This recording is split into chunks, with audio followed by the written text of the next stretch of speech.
gente não pensa se o pão que alimenta a mente vazia não vem. A gente só luta se a força é nutrida de grãos. A gente só estuda se a escola tem muita comida pra gente comer. Se não existe alguém neste mundo que lê. O sonho não é um prato feito, mas não se encontrou outro jeito de ver as crianças na escola mudando a história, esbanjando o saber. Não é só isso, o risco é bem maior. Que o futuro seja de dor e dó, que sem estudo ninguém tenha valor, que a juventude vá viver sem compromisso.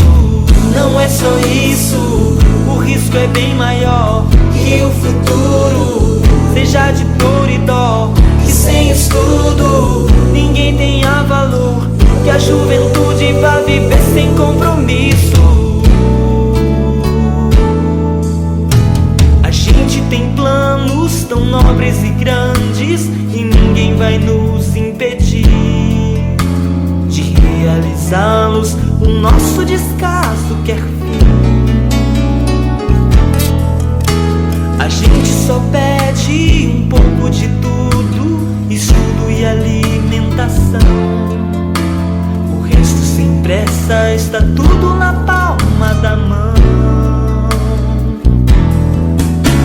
O sonho não é um prato feito, mas não se encontrou outro jeito de ver as crianças na escola mudando a história, esbanjando o saber. Não é só isso, o risco é bem maior. Que o futuro seja de dor e dó, que sem estudo ninguém tenha valor, que a juventude vá viver sem compromisso. Não é só isso, o risco é bem maior. Que o futuro seja de dor e dó, que sem estudo ninguém tenha valor, que a juventude vá viver sem compromisso.